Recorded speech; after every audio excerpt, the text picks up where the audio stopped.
Morning students, मैं संजय ग्रोडीवाला आपका biology lecturer and you are watching agro Gyan classes. और अपना जो टॉपिक चल रहा था कई दिनों से वो है फोटोसिंथेसिस। और लास्ट वीडियो में प्रकाश संश्लेषण के लास्ट वीडियो में अपनों ने प्रकाशीय विक्रिया पर आधारित कुछ क्वेश्चंस के बारे में देखा। कुछ क्वेश्चंस अपनों ने डिस्कस किए थे। Some questions was discussed based on light reaction in our last video। तो अपने लास्ट वीडियो में क्या काम किया, प्रकाशीय विक्रिया पर आधारित कुछ प्रश्नों के उत्तर खोजे। आज से अपने इसकी स्टार्ट कर लेंगे मैकेनिज्म। क्या स्टार्ट करेंगे? आज अपने स्टार्ट करने वाले हैं mechanism of light reaction. Mechanism of light reaction, प्रकाशीय अभिक्रिया की क्रिया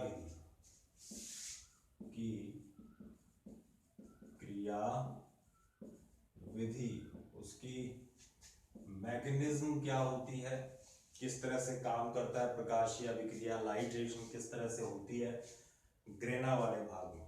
तो वो आज अपने डिस्कस करेंगे आप लोगों के साथ में, और वीडियो पूरा देखें।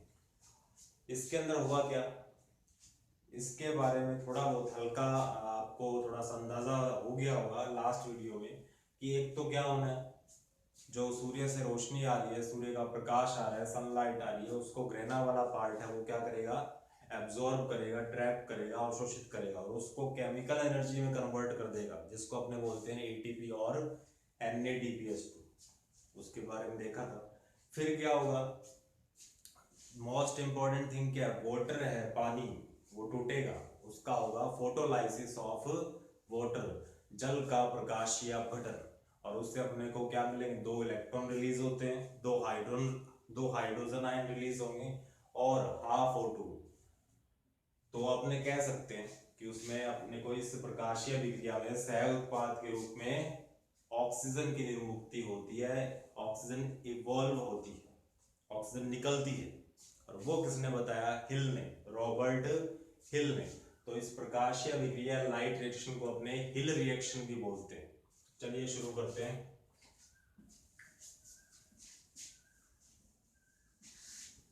पहली बात देख लेते हैं।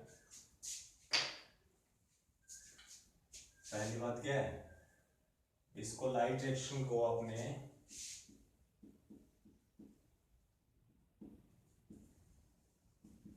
हिल रिएक्शन भी बोलते हैं, हिल अभिक्रिया, हिल अभिक्रिया क्यों कहते हैं, 1939 की बात है। 1939 में 1939 में रॉबिन हिल,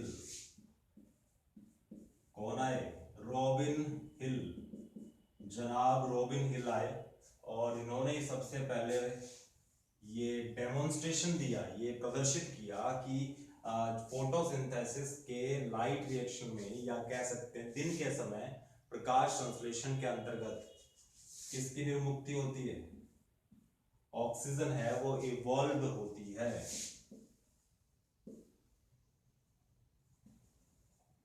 ऑक्सीजन क्या होती है, इवॉल्व होती है, निर्मुक्त होती है। प्रकाश संश्लेषण के दौरान क्या निर्मुक्त होती है, ऑक्सीजन निर्मुक्त होती है। ये बताया सबसे पहले रॉबिन हिल। बुक के अंदर या हमारी जो +1 और +2 की टेक्स्ट बुक है उसमें रॉबिन हिल की जगह रॉबर्ट हिल दिया हुआ है, जो बाय मिस्टेक प्रिंट हो गया होगा। सही है रॉबिन हिल, 1939 उन्होंने ही बताया कि किस तरह से ऑक्सीजन है वो प्रकाश संश्लेषण के दौरान मुक्त होती है। और अपनों ने पढ़ लिया कि ऑक्सीजन कहां से निर्मुक्त होती है, अपने को पता है वो किससे निर्मुक्त होती है, पानी के टूटने से। अपनों ने पढ़ा था कि जल का प्रकाशीय अपघटन होता है, और जब जल का प्रकाशीय अपघटन होता है तो 2 हाइड्रोजन आयन दो ही इलेक्ट्रॉन और प्लस में हाफ O2 रिलीज होती है। तो ये जो हाफ O2 है वो जल के टूटने से निर्मुक्त होती है। तो कह सकते हैं कि इस प्रकाशीय अभिक्रिया या लाइट रिएक्शन में जल का क्या होगा, प्रकाशीय अपघटन भी होता है। तो मैं आपको इसमें क्या क्या पढ़ने वाले हैं वो बता देता हूं। उसके बाद अपने चक्रीय और अचक्रीय के बारे में पढ़ेंगे, चक्रीय और चक्रीय फोटो फॉस्फोरिलीकरण। तो पहली बात इसको क्या बोलते हैं, इसको हिल रिएक्शन भी बोलते हैं। क्या बोला गया है, हिल रिएक्शन। दूसरा इसका नाम क्या दे सकते हैं, फोटो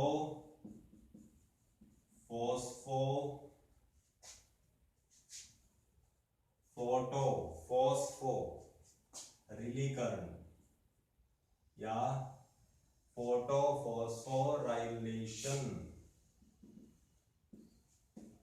फोटो फॉस्फोराइलेशन और हिंदी में अपने लिखें तो फोटो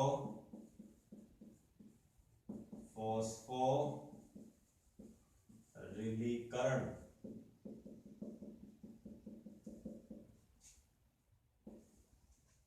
पूरी तरह से शुद्ध हिंदी तो नहीं है क्योंकि साइंस की कुछ ऐसी टर्म है, बायोलॉजी में कुछ ऐसी टर्म आती है जो एज इट इज अपने को इंग्लिश में, वो इंग्लिश के शब्द नहीं होते, वो साइंस की लैंग्वेज होती है। तो इसको फोटो फॉस्फोराइलेशन बोलो तो ज्यादा बेटर रहेगा। अगर फोटो फॉस्फोराइलेशन नहीं लिखना तो आप लिखेंगे फोटो फॉस्फोरिलीकरण, फोटो फॉस्फोरिलीकरण।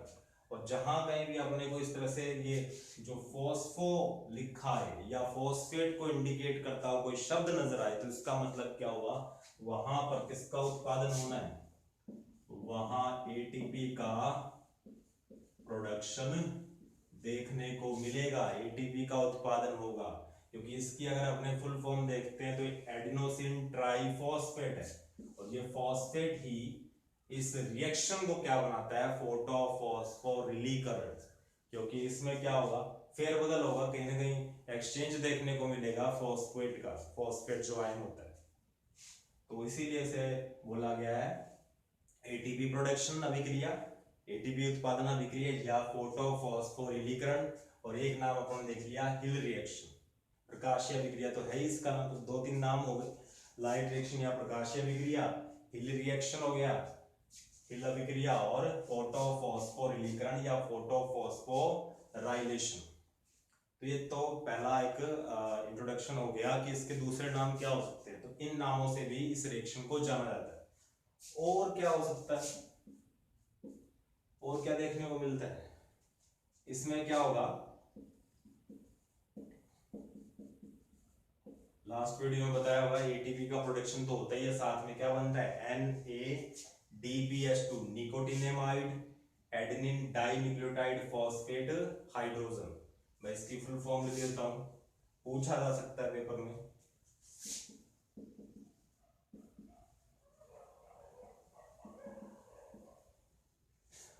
N का क्या बन गया, निकोटिनेमाइड, A का क्या बनेगा, एडेनिन, ए का क्या बनेगा एडेनिन, डी का क्या बनेगा डाइन्यूक्लियोटाइड, डाइन्यूक्लियोटाइड, और पी का क्या बन जाएगा फॉस्फेट, और साथ में हाइड्रोजन तो है ही। तो nicotinamide adenine dinucleotide phosphate, nicotinamide adenine dinucleotide phosphate और हाइड्रोजन साथ में लगाओ तो लगा दो। ये हाइड्रोजन इसको मिला कहां से, ये हाइड्रोजन इसको कहां से मिला है, अभी अपन ने बात की पानी टूटता है, दोबारा देख लीजिए, ये जल का अपघटन हो गया, प्रकाशीय अपघटन, और इसमें दो हाइड्रोजन निकलते हैं, दो ही इलेक्ट्रॉन है और हाफ O2। ये दो इलेक्ट्रॉन रिलीज होंगे, साथ में क्या दो हाइड्रोजन भी रिलीज होते हैं। यही दो हाइड्रोजन किसको मिल जाते हैं, NADP को। पहले NADP होता है, उसके साथ में ऐड हो गया कौन, हाइड्रोजन। तो ये हाइड्रोजन कहां से आया, वो आता है अपने को पानी के टूटने से। तो पानी क्या है, हाइड्रोजन दाता है, ये अपने को क्या देता है, हाइड्रोजन, हाइड्रोजन डोनर है। ये अपने जो दो तरह से होती है फोटोफॉस्फोरिलीकरण, एक चक्रीय और एक अचक्रीय। तो अचक्रीय में अपने पढ़ लेंगे कि NADPH2 कैसे बनता है। और ये कौन सी शक्ति बताई थी, अपचायक शक्ति, जिसको अपने बोलते हैं रिड्यूसिंग पावर। और किसका अपचयन करने के काम में आती है, जब अपने डार्क रिएक्शन पढ़ेंगे या प्रकाशीय अभिक्रिया, तो ये CO2 का रिडक्शन कर देगी, उसका अपचयन कर देगी। ये वाला जो हाइड्रोजन है वो किसको दे देगी, ये CO2 को। CO2 का अपचयन हो जाएगा किस रूप में, किस रूप में, ग्लूकोज के रूप में। ठीक है, तो ये बात भी हो गई। तो यहाँ पर ATP का प्रोडक्शन होगा, NADP का प्रोडक्शन होगा, और इन सब के पीछे कारण क्या है, पानी का टूटना। तो जल का क्या होगा, फोटो लाइसिस ऑफ वाटर, जल का प्रकाशीय अपघटन भी होता है। तो ये सब अपने को पढ़ना है इस रिएक्शन में। अब हल्के से शुरुआत कर लेते हैं। सबसे पहले क्या हो, सबसे पहले प्रकाश आ रहा है, सूर्य का प्रकाश। वो किस पे गिर रहा है, पत्तियों पर गिर रहा है, लीव्स के ऊपर। लीव्स में कौन है, क्लोरोप्लास्ट है, हरित लावक है। वहां पर हरित लावक में ग्रेना वाला भाग है। तो ग्रेना वाले भाग के ऊपर, ग्रेना वाले भाग पर प्रकाश गिरेगा। और ग्रेना वाले भाग में क्या है, थाइलेकोइड है। और थाइलेकोइड की जो झिल्ली है, मेम्ब्रेन है, उस पर बहुत सारे वर्णक है। और वर्णक दो समूह में बटे हुए। मैंने आपको इमर्सन इफेक्ट करवाया हुआ है, इमर्सन प्रभाव। उसमें पता लग गया था कि दो वर्णकों के समूह होते हैं, जिनको अपने प्रकाश तंत्र प्रथम और प्रकाश तंत्र द्वितीय बोलते हैं। Photosystem first, photosystem second. ये जो फोटोसिस्टम है फर्स्ट, वो 700 नैनोमीटर, 700 नैनोमीटर तक का जो लाइट आएगा उसको एब्जॉर्ब कर सकता है। 700 नैनोमीटर, 700 नैनोमीटर का प्रकाश अवशोषित कर सकता है। जो फोटो सिस्टम सेकंड है वो 680 नैनोमीटर तक का प्रकाश है वो अवशोषित कर सकता है। तो दो अपने पास क्या आ गए, प्रकाश तंत्र, फोटो सिस्टम, जो फर्स्ट है और एक सेकंड है। ये दो क्या करते हैं, सूर्य से आने वाले प्रकाश को ट्रैप करते हैं, अवशोषित करते हैं, और उसी से ATP और NADPH2 का फॉर्मेशन होता है। और साथ में पानी का जल अपघटन, पानी का प्रकाशीय अपघटन भी होता है, जिससे हाइड्रोजन, इलेक्ट्रॉन और ऑक्सीजन निर्मुक्त होती है। तो ये दो फोटो सिस्टम आ गए। ये किससे पता लगा था, इमर्सन प्रभाव से। जब उसने एक 680 नैनोमीटर से अधिक का प्रकाश और दूसरा 680 नैनोमीटर से कम के प्रकाश को एक साथ पत्तियों पे डाला, तो उसने पाया कि प्रकाश संश्लेषण की दर है वो मैक्सिमम होगी, उच्चतम। तो उसी से उसने अंदाजा लगाया कि एक ऐसा प्रकाश तंत्र है जो जो 700 नैनोमीटर तक का प्रकाश अवशोषित करेगा और एक 680 नैनोमीटर तक का प्रकाश अवशोषित कर सकता है। तो ये जब प्रकाश को अवशोषित करेंगे, तो अपनों ने एक चीज मैंने बताई होगी आपको, क्लोरोफिल, पर्णहरित ए जो है वो अभिक्रिया केंद्र होता है। वो क्या होता है, रिएक्शन सेंटर, रिएक्शन सेंटर, अभिक्रिया केंद्र, क्या बोलते हैं इसको, अभिक्रिया केंद्र होता है बीचों बीच। और इसको, इसी क्लोरोफिल ए को सराउंड करके कौन रहते हैं, बहुत सारे एंटीना वर्णक। एंटीना, ये क्या है, एंटीना पिगमेंट्स या एंटीना वर्णक। तो पहले जब ये प्रकाश तंत्र प्रथम मान लो या प्रकाश तंत्र द्वितीय मान लो, जब लाइट आएगी, सनलाइट आएगा, तो सबसे पहले कौन एब्जॉर्ब करेगा, यही किनके पास, एंटीना वर्णकों के पास में। और एंटीना वर्णक जब इसको ग्रहण कर लेंगे, फिर ये किसको सौंप देंगे, क्लोरोफिल ए को। तो सारी की सारी जो रोशनी या प्रकाश है वो किसके पास आएगा, अभिक्रिया केंद्र क्लोरोफिल ए या रिएक्शन सेंटर के पास। तो क्लोरोफिल ए इतना क्या हो जाएगा, एक्साइटेड हो जाता है, उत्तेजित हो जाता है, क्योंकि इसके पास बहुत सारी ऊर्जा आ गई है।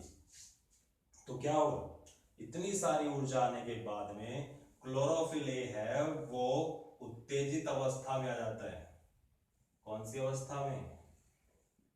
वो आ जाता है आपकी उत्तेजित अवस्था में। और उससे क्या निर्मुक्त होते हैं? इलेक्ट्रॉन। कितने इलेक्ट्रॉन? 2 इलेक्ट्रॉन निर्मुक्त हो जाते हैं।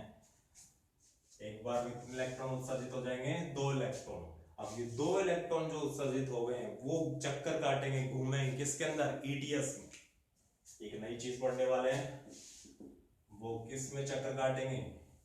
ईटीएस बोल दो या अपने उसको ईटीसी भी बोल सकते हैं, electron transport system. Electron transport system बोल दो या इलेक्ट्रॉन ट्रांसपोर्ट चेन बोल दो। इलेक्ट्रॉन ट्रांसपोर्ट सिस्टम बोल दो या इलेक्ट्रॉन ट्रांसपोर्ट चेन या श्रृंखला बोल सकते हैं। होता कुछ नहीं है, यही वो क्या होते हैं और पिगमेंट, जैसे मैंने बताया एंटीना पिगमेंट, इनको घेर के रखते हैं। किसको? क्लोरोफिल ए को। तो जब इलेक्ट्रॉन निकलेगा तो ये जो दूसरे वर्णक है जिनको एंटीना वर्णक बोला गया है, वही क्या काम करते हैं? इन इलेक्ट्रॉनों को ग्रहण करते हैं। अभी मैंने क्या बताया कि सारी ऊर्जा कहाँ इकट्ठी हो जाती है? क्लोरोफिल ए के पास में। ये उत्तेजित हो जाता है और उसमें से इलेक्ट्रॉन रिलीज हो जाते हैं, उत्सर्जित हो जाते हैं। अब ये इलेक्ट्रॉन घूमेंगे किसके अंदर? भ्रमण करेंगे ईटीएस में। तो ईटीएस के अंदर अपने पास, ईटीएस वाकई में क्या है? कुछ नहीं है, बहुत सारे वर्णकों का समूह है। ये वर्णक भी हो सकते हैं, जो एंटीना वर्णक है इन्हीं के पास हो सकता है वो इलेक्ट्रॉन चला जाए। बहुत सारे वर्णक होते हैं, तो वो वर्णक ही किसका कार्य करेंगे? इलेक्ट्रॉन ग्राही का, इलेक्ट्रॉन रिसीवर, इलेक्ट्रॉन एक्सेप्टर का काम करेंगे। जो इन इलेक्ट्रॉन को क्या करेगा? ग्रहण करने का कार्य करेगा। वो अपने चक्रीय और अचक्रीय फोटोफॉस्फोराइलेशन या चक्रीय या अचक्रीय फोटोफॉस्फोरिलीकरण में नेक्स्ट वीडियो में पढ़ेंगे। आज मैंने पहला स्टेप बता दिया कि इस तरह से ऊर्जा आती है, प्रकाशीय ऊर्जा, और कौन उत्तेजित हो जाता है? एक्साइटेड फॉर्म में आता है क्लोरोफिल ए, उससे इलेक्ट्रॉन उत्सर्जित होते हैं और वो कहां पहुंचते हैं? इसको क्या लिखेंगे अपने? Electron transport system. Electron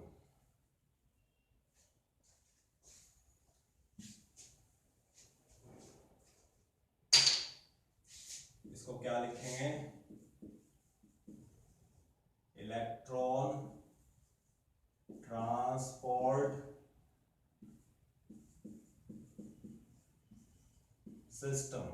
electron transport system या इलेक्ट्रॉन ट्रांसपोर्ट चेन, श्रृंखला। उनके पास चले जाते हैं इलेक्ट्रॉन और भ्रमण करते हैं, और बार बार जब इतने भ्रमण करेंगे, किसके अंदर? इलेक्ट्रॉन किसमें भ्रमण करेंगे? ईटीएस के अंदर। एक इलेक्ट्रॉन ग्राही से दूसरे इलेक्ट्रॉन ग्राही के पास जब वो छलांग मारेंगे, जाएंगे, तो क्या होगा? एटीपी का उत्पादन होता है। वो कैसे होता है? वो अपने चक्रीय और अचक्रीय फोटोफॉस्फोरिलीकरण की क्रियाविधि में पढ़ेंगे। Thank you.